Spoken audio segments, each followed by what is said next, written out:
aujourd'hui, en fait, on va démystifier ensemble qu'est-ce que c'est la géomatique. La géomatique, c'est une science, en fait, une science des données qu'on utilise au quotidien et qui, pourtant, on connaît très peu. Donc, en fait, habituellement, quand je commence ma présentation, j'aime toujours un peu demander aux gens s'ils ont des idées de qu'est-ce qu'une application géomatique. Est-ce qu'il y a des gens parmi vous qui ont une idée d'une application de géomatique qu'ils utilisent au quotidien?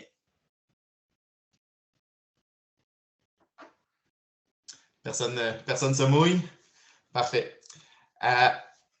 Une des applications que j'aime pointer comme étant l'exemple parfait de l'application de géomatique, c'est l'application Tinder. OK? Pourquoi est-ce qu'on parle de l'application Tinder quand on parle de géomatique? Parce qu'en fait, Tinder, c'est une application qui répond à un besoin, qui répond à un questionnement. Donc, quels sont les célibataires à proximité de moi? Via l'utilisation d'un algorithme d'intelligence spatiale. OK? Donc, lorsqu'on utilise Tinder, on n'utilise pas nécessairement une cartographie web, mais on utilise la localisation pour apporter une réponse à une question. Donc, la géomatique, c'est principalement ça. C'est répondre à des questions grâce à l'information spatiale. Ici, je vais vous donner quelques exemples d'applications qu'on utilise au quotidien, en fait, d'applications géomatiques qu'on utilise au quotidien. Évidemment, quand on parle de géomatique, on pense tout de suite à Google Maps. Google Maps, c'est un outil qui nous est super utile dans la vie de tous les jours pour non seulement retrouver notre chemin, donc on l'utilise tous Google Maps comme GPS dans notre voiture pour trouver des endroits, en fait, pour trouver des adresses. Mais Google Maps, c'est également un outil de découvrabilité. OK? Donc, qu'est-ce qu'on entend par découvrabilité? Mais Google Maps vous permet de savoir quels sont les restaurants à proximité, quelles sont les attractions à proximité, quels sont les lieux d'hébergement à proximité. Donc, si vous allez dans Google Maps et que vous tapez, par exemple, café, ben, il va vous sortir les cafés qui sont situés à proximité et on a d'autant plus de chances d'avoir un client qui vient dans notre café si on est découvrable sur la plateforme Google Maps. Ensuite de ça, d'autres applications qu'on utilise, Google Earth, peut-être que vous l'utilisez un petit peu moins, mais Google, tout simplement en fait la plateforme Google. Lorsque vous faites une recherche dans Google, ben, Google va utiliser votre position géographique qu'il est capable d'avoir grâce à votre GPS dans votre téléphone ou bien via votre adresse IP. Okay, donc, dans votre ordinateur, vous avez ce qu'on appelle une adresse Internet Protocol et ces adresses-là sont géoréférencées. Donc, ça permet à Google de savoir vous êtes situé où et d'orienter vos résultats de recherche en fonction de votre position géographique. OK? Donc, si je cherche un café, encore une fois, dans Google, ben, il ne me sortira pas des cafés à Montréal, il va me sortir la liste des sites web des cafés qui sont à proximité de moi parce qu'on a probablement plus d'intérêt pour ça. Même chose si je tape musée ou si je tape, en fait, peu importe mes recherches, ça va être orienté par ma localisation. D'autres plateformes qui utilisent la géomatique que vous utilisez peut-être, Uber pour le transport de personnes. Donc, lorsque vous êtes, par exemple, dans une ville que vous avez besoin de vous déplacer, Uber vous envoie votre position au chauffeur et le chauffeur peut aller vous récupérer et vous amener à la bonne adresse. Je ne sais pas s'il y en a parmi vous qui utilisent Lyft ou Waze, qui sont des applications de transport également, qui permettent de savoir en fait où se situe le trafic et d'éviter le trafic. En fait, Lyft ressemble un peu à Uber, alors que Waze, c'est vraiment l'application pour optimiser nos déplacements. Donc, un petit peu comme ce que fait Google Maps avec son GPS, mais Waze c'est vraiment dans l'optique de faciliter, optimiser vos transports en fonction de l'état du trafic actuel, de l'état des accidents, par exemple, sur la route actuelle. Et c'est également un média social puisqu'il permet aux usagers de dire « Hey, attention, il y a une police à tel endroit qui fait du radar. » Donc, ça permet aux gens d'être, de connaître ce qui s'en vient sur la route devant eux. Ici, une petite application de tracking. Donc, s'il y en a parmi vous là, qui faites, par exemple, de la route et vous avez besoin de conserver un log de vos déplacements, souvent, quand on est dans une corporation ou dans un organisme, on veut réclamer nos déplacements. Donc, l'outil de tracking ici vous permet de récolter vos déplacements, de faire votre carnet de déplacement pour pouvoir par la suite réclamer vos frais de déplacement. Donc, vous partez votre téléphone, par exemple, lorsque vous partez, ça compile votre kilométrage avec votre position GPS et lorsque vous avez terminé, vous faites OK et tout ça se synchronise dans le cloud. Booking et Airbnb. Donc, Airbnb qui est un petit peu on the spot présentement, mais ce sont des applications qui utilisent beaucoup la géolocalisation.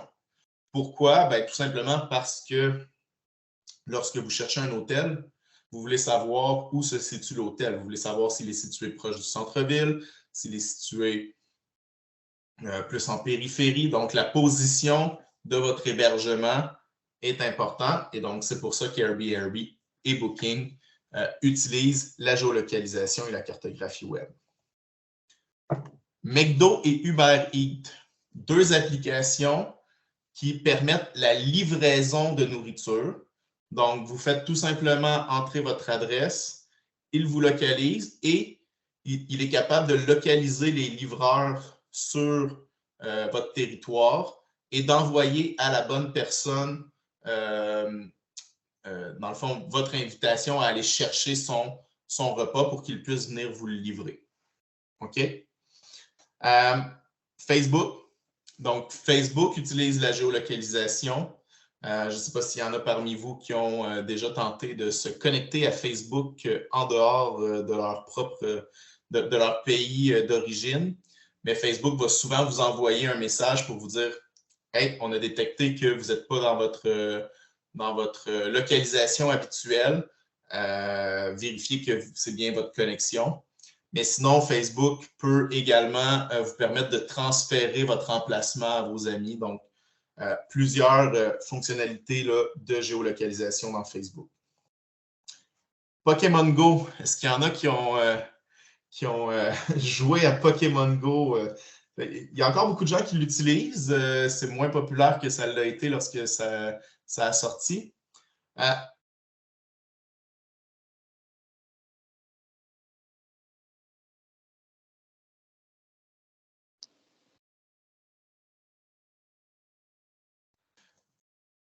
C'est correct? Est-ce que vous m'entendez?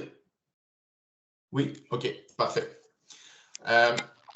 Donc, Pokémon Go, en fait, c'est un bel exemple de programme d'application de géolocalisation ludique, donc qui permet d'offrir à des utilisateurs une expérience nouvelle sur le territoire sur lequel ils se déplacent. Donc, l'application Pokémon Go permettait aux gens de sortir dehors et d'aller capturer.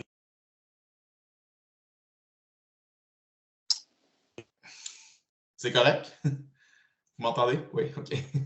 Donc, permettait aux gens d'aller sur le territoire et de capturer des Pokémon. C'est un bel exemple, ça, d'application qui pourrait être très bien transposée au tourisme en permettant une expérience ludique sur un territoire, par exemple, ou sur une localisation précise, sur le lieu d'un attrait touristique. Donc, on pourrait, par exemple, mettre des balises où est-ce que les gens pourraient aller récolter des points ou récolter des éléments en fonction des emplacements où ils se déplacent. Donc, dans un cadre ludique, donc dans un aspect de gamification des visites.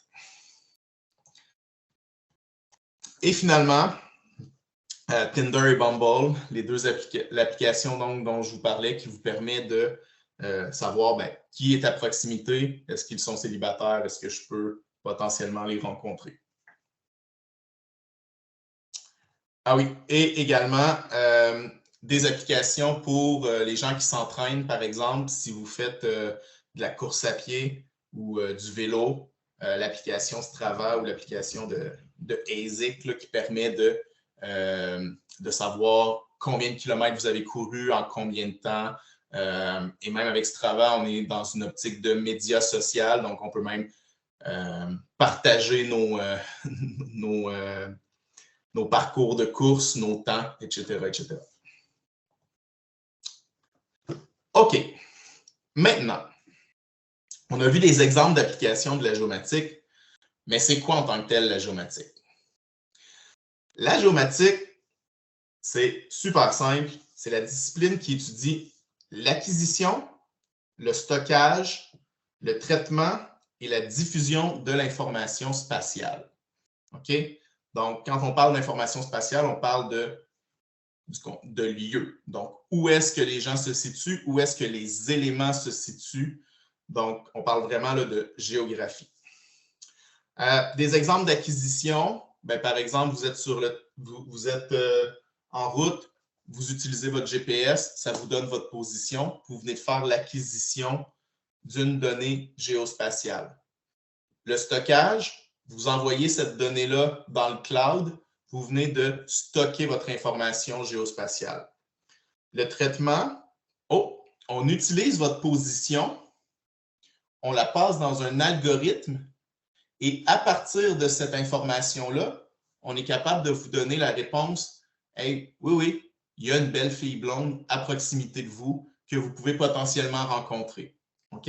Donc là, on est dans le traitement et la diffusion, c'est tout simplement de vous renvoyer la position de cette belle fille blonde-là pour que vous puissiez aller la rencontrer. OK? Donc, dans la diffusion, on va voir par exemple de la cartographie web.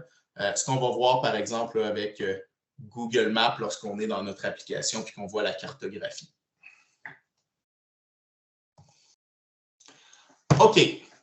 Maintenant, une surface de référence, c'est quoi? OK? Donc, pour avoir une information spatiale, vous devez avoir ce qu'on appelle une surface de référence et un système de coordonnées. OK? Donc, vous avez probablement tous déjà entendu parler des coordonnées géographiques. Les coordonnées géographiques, c'est la base de la géomatique. Si vous n'avez pas ça, vous ne pouvez pas faire de géomatique. Mais pour réussir à avoir des coordonnées géographiques, ça nous prend une surface de référence. Donc, une surface de référence, c'est tout simplement un modèle mathématique qui représente la Terre. Pourquoi on a besoin d'une surface de référence? Parce que la Terre n'est pas ronde. OK? Et là, attention, je ne suis pas en train de prendre une dérive. La Terre n'est pas plate non plus. En fait, la Terre va avoir la forme de ce qu'on appelle un géoïde. OK? Donc, un géoïde, c'est en fait une forme irrégulière c'est une forme irrégulière qui reprend, dans le fond, l'équipotentiel de gravité terrestre. OK? Je ne vous demande pas de retenir ça. Ce qu'il faut comprendre, en fait, c'est qu'on va créer un modèle mathématique qui va venir le plus possible mimer la surface de la Terre, même si on sait que cette surface-là, elle n'est pas ronde. En fait, on va utiliser ce qu'on appelle un ellipsoïde de référence. OK? Donc, comme je vous disais, afin de prendre en considération le fait que la Terre n'est pas plate, les géomaticiens créent des modèles mathématiques de la surface terrestre qui se rapprochent le plus précisément de la forme de la Terre qu'on appelle un ellipsoïde de référence. OK? Fait que dans le fond, ici, vous avez votre géoïde. OK? Et autour, ici, vous avez en fait l'espèce de surface plane qui s'appelle l'ellipsoïde de référence, qui vient tout simplement, dans le fond, aplanir les différences ici là,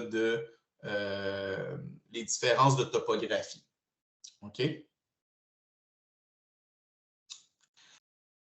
Une fois qu'on a réglé le problème du système de référence de coordonnées, ben là, on peut commencer à draper en fait, le système de référence. Une fois qu'on a le système de référence, on peut draper les coordonnées par-dessus ça. Donc, on vient quadriller notre surface pour obtenir un système de coordonnées.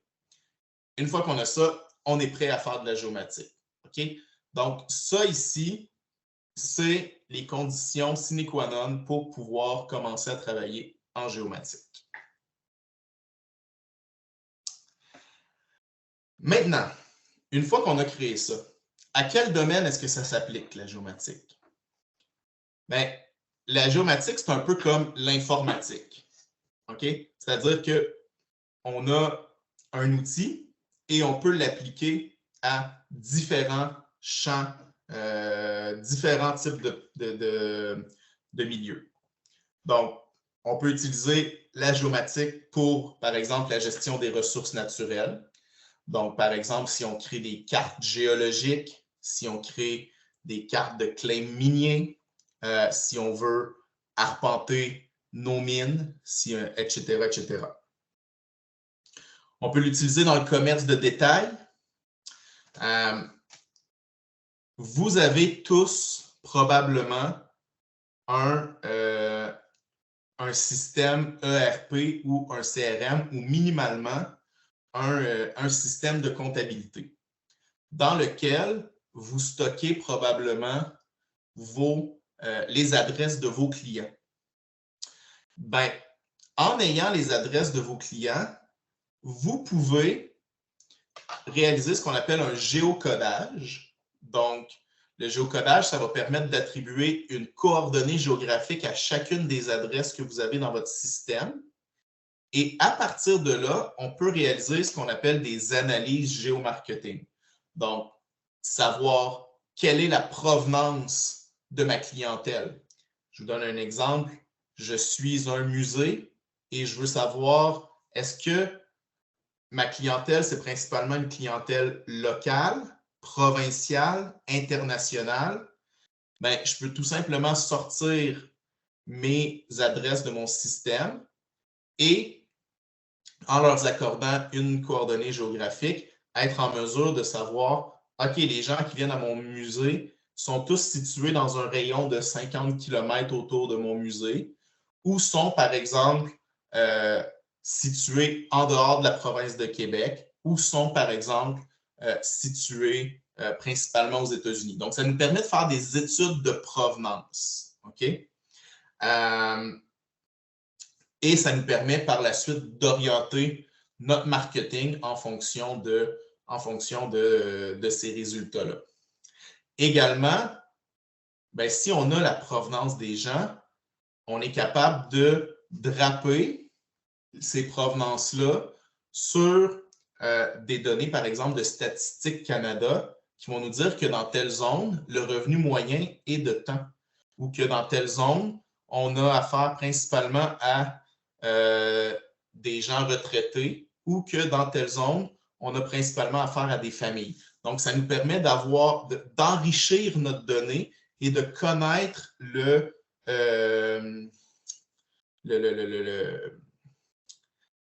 excusez-moi, là, j'ai un petit blanc, de connaître les propriétés socio-démographiques de notre clientèle.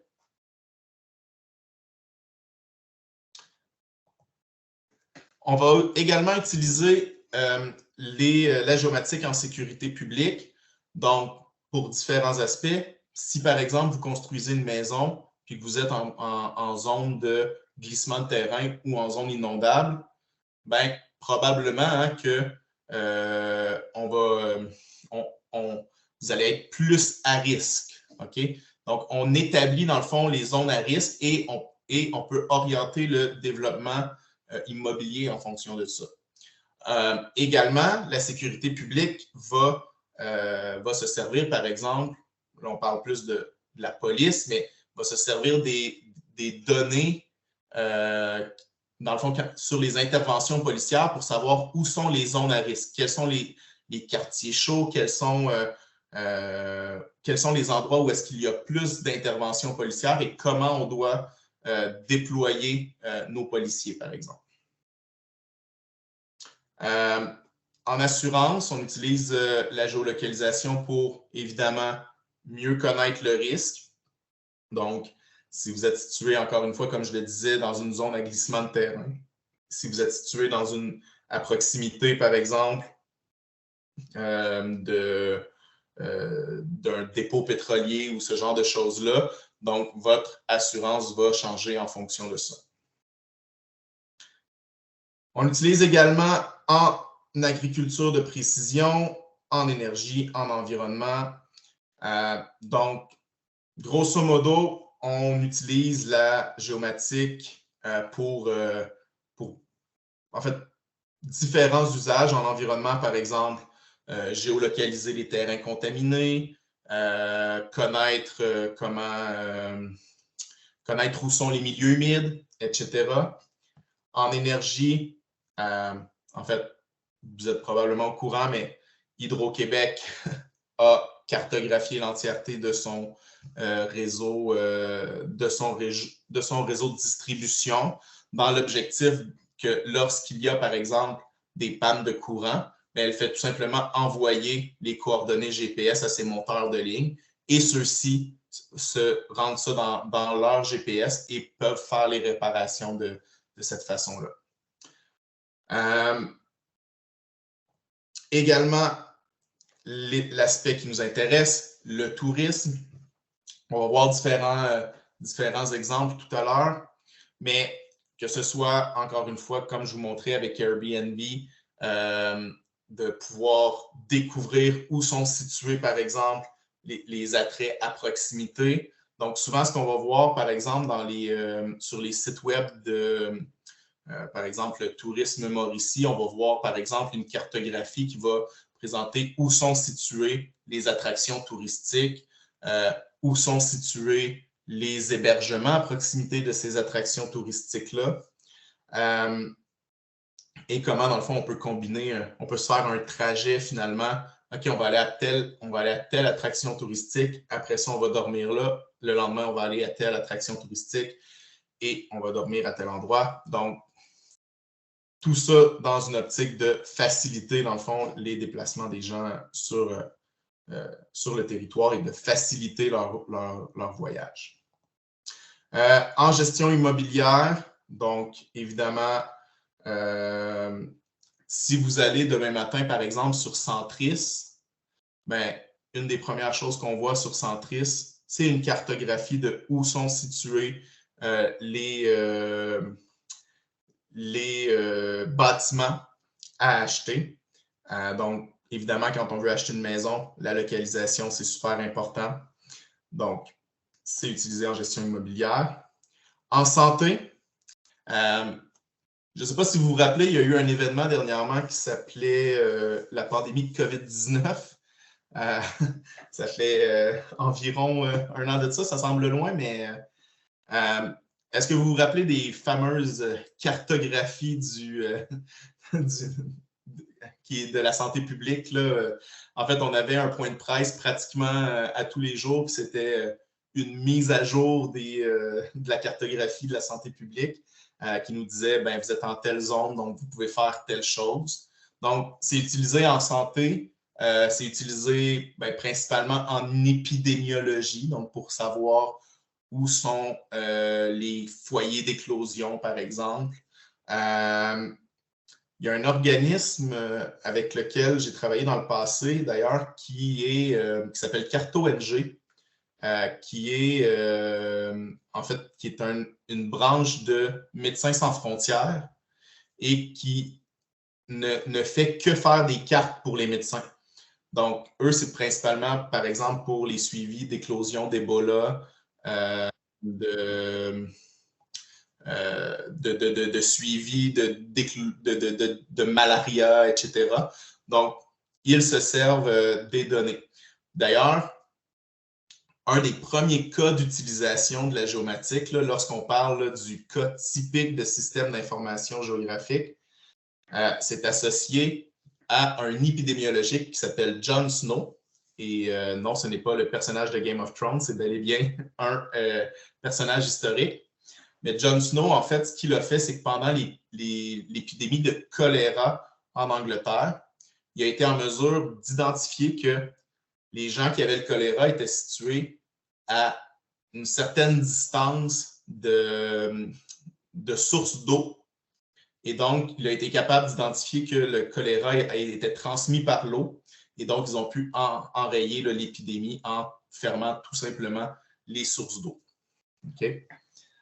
En télécommunication, donc, encore une fois, si vous allez là, sur si vous voulez vous faire brancher, par exemple, sur Internet, ben, la première chose qu'ils vont regarder, c'est où est-ce que vous êtes situé, puis ils vont regarder si vous êtes dans leur réseau.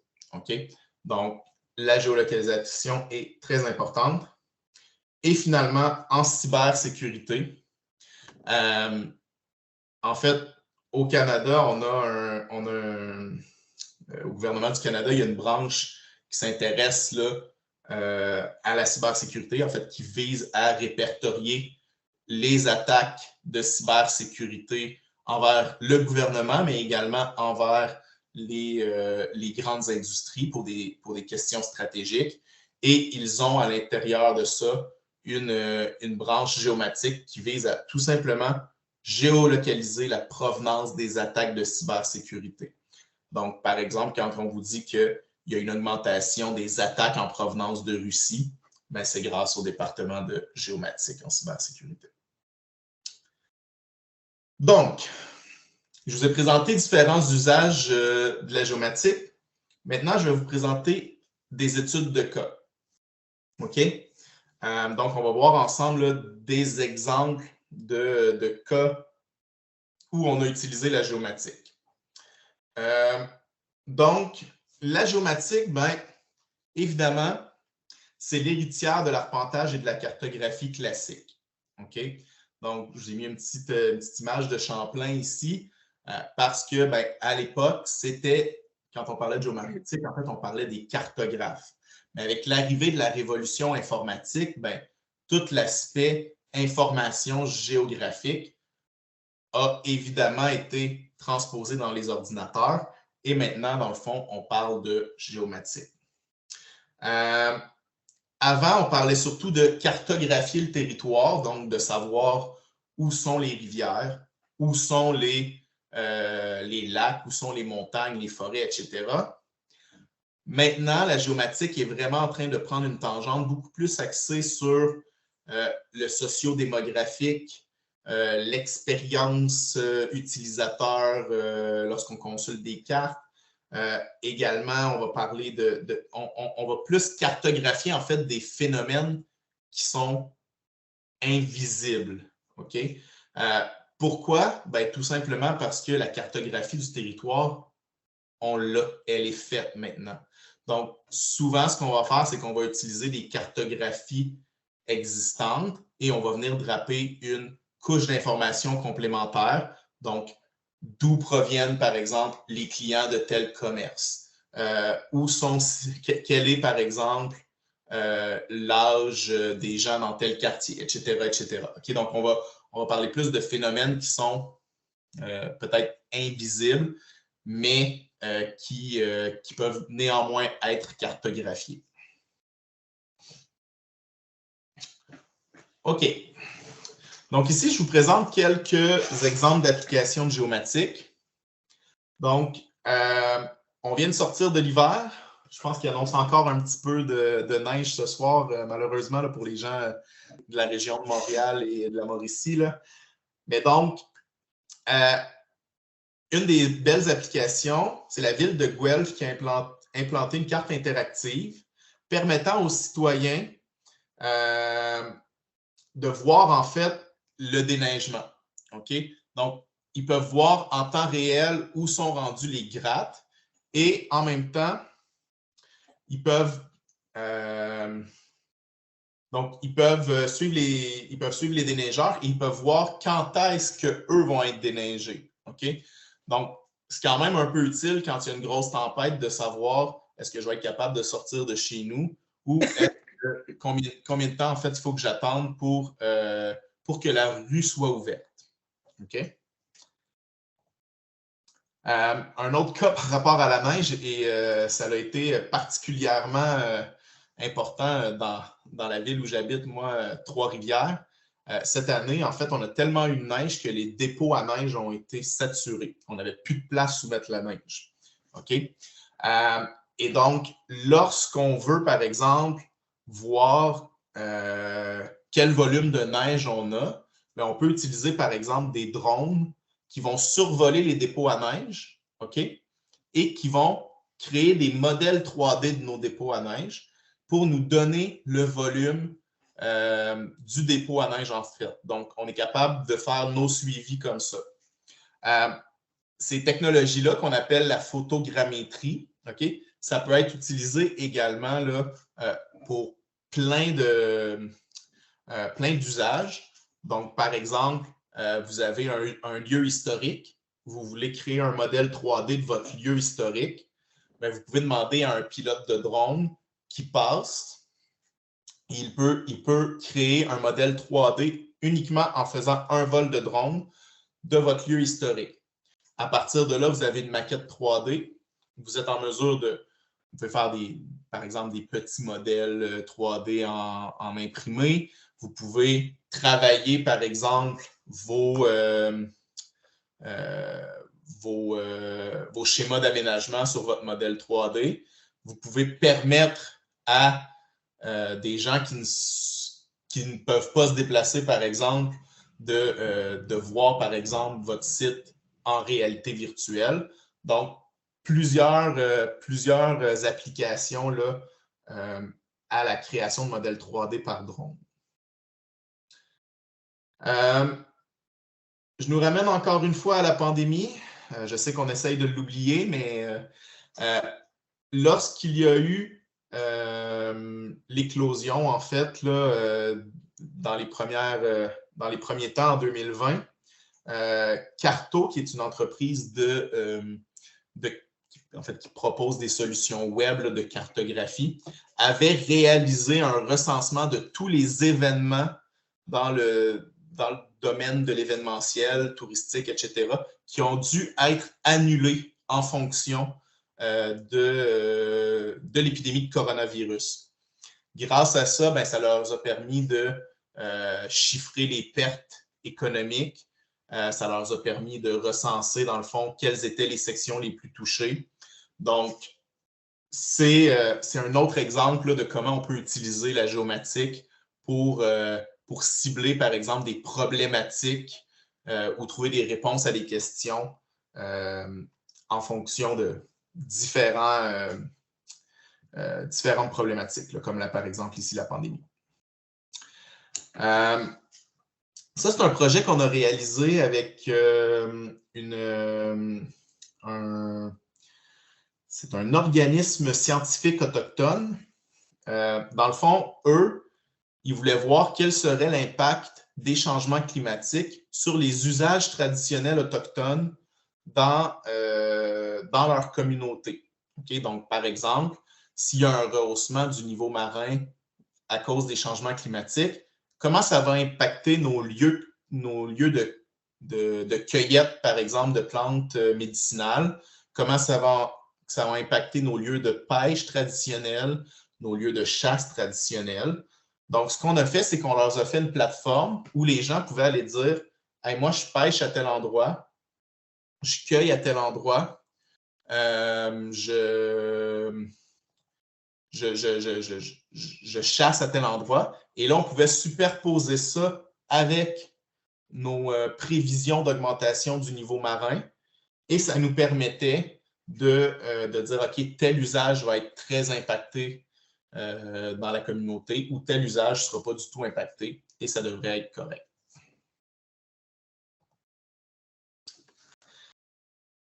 Un de mes projets préférés, on a réalisé pour un distributeur de bière de microbrasserie qui s'appelle Swelling, une cartographie permettant aux gens de savoir quand il y a de la bière à proximité d'eux, en provenance de ce distributeur-là. Donc, en fait, ce qu'on fait, c'est qu'on se connecte sur leur système de gestion des commandes et on présente au public, bien, regardez, à proximité de vous, vous avez tel type de bière, tel type de bière, tel type de bière. Ça a été livré il y a 2 jours ou il y a 3 jours. Fait que ça permet aux gens de rapidement trouver où est-ce qu'ils peuvent aller chercher de la bière de Rep Swelling.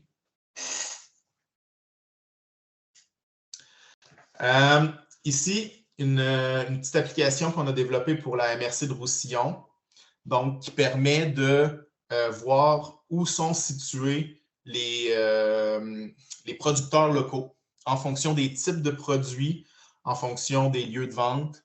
Donc, par exemple, si je veux encourager un maraîcher local, ben, je pouvais aller sur cette carte-là et ça allait me dire où se situe le maraîcher local le plus proche et les services qui sont associés. Donc, par exemple, est-ce que je peux aller faire de l'auto-cueillette de fraises à cet endroit-là ou est-ce que c'est uniquement de la vente en épicerie de fraises? Donc, ça ne vaut pas la peine que je me déplace. Donc, l'idée, c'était de favoriser l'achat local en permettant aux gens de connaître où se situent les producteurs locaux. Ici, une carte super intéressante qu'on a fait pour la côte de Beaupré qui permet de visualiser en fait les bâtiments patrimoniaux, les points d'intérêt touristique le long de la côte de Beaupré.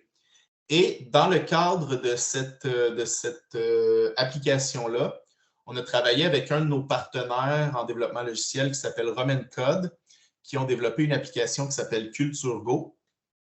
Et cette application-là a été développée à l'intérieur du Muséolab, qui est un pôle d'innovation technologique en muséologie.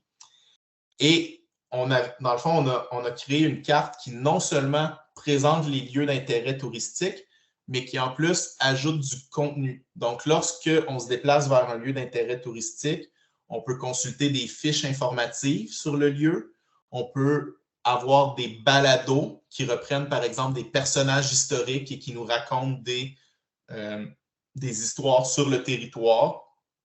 Donc, l'idée, c'était vraiment d'apporter une expérience touristique enrichie pour les gens qui se déplacent le long de la route de la Nouvelle-France.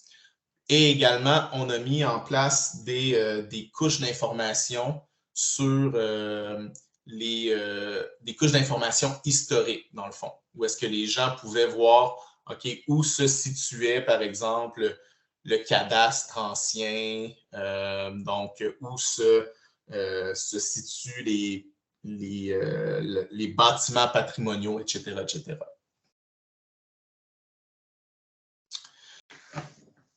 Maintenant, c'est quoi les tendances actuellement en géomatique? Donc là, je vous ai présenté différentes études de cas. Une des choses qu'on voit beaucoup ces temps-ci, la réalité augmentée et la réalité virtuelle. Donc, la réalité augmentée et la réalité virtuelle, ce sont dans le fond des volets de la géomatique. Donc, pour faire de la réalité augmentée, il nous faut cartographier la réalité et venir lui superposer de l'information complémentaire. Okay? La réalité virtuelle, c'est souvent une cartographie en 3D du monde qu'on vient tout simplement mettre dans un casque et qui permet aux gens de se déplacer dans cette cartographie-là. OK? L'indoor geomatics, donc de plus en plus, les gens veulent pouvoir être en mesure de s'orienter à l'intérieur des bâtiments et on a de plus en plus d'applications qui permettent aux gens de retrouver leur chemin à l'intérieur des bâtiments. Donc, on vient par exemple créer des systèmes de navigation à l'intérieur des bâtiments qui permettent aux gens de, par exemple, vous êtes dans une université, vous cherchez une classe, ben, on va vous donner le trajet pour vous rendre à votre classe. vous êtes... la semaine dernière, on a travaillé sur une application d'Indoor Geomatic avec le Salon du livre de Trois-Rivières, où est-ce qu'on a localisé l'entièreté des éditeurs de livres et les gens pouvaient, tout simplement en cherchant dans notre application, trouver où se situait l'éditeur de livres dans le Salon du livre. Donc, avec un plan, dans ce cas-ci, c'était 2D, mais éventuellement, on pourrait aller en 3D, mais avec un plan détaillé du Salon du livre. Le géopositionnement passif, ça, c'est souvent la partie qui fait un petit peu peur aux gens. Donc, de plus en plus, avec l'intelligence artificielle, on est capable de, en combinant, par exemple, des caméras de surveillance, de localiser où se situent les gens ou les objets. Donc, sans même avoir de capteur GPS, on est maintenant en mesure de localiser des éléments sur le territoire ou ou dans les bâtiments, par exemple. Le Geo-AI, donc l'intelligence artificielle appliquée à la géomatique. Donc, je donne ici deux exemples. On a par exemple récupéré l'empreinte des bâtiments grâce à des algorithmes de deep learning. Et dans le bas, par exemple, on peut comptabiliser le nombre de voitures tout simplement grâce à un algorithme de computer vision qui permet de dire, ben, OK, dans mon stationnement, j'ai actuellement 50 voitures telles qu'ils ont été comptées par le computer vision grâce à des caméras de surveillance, par exemple.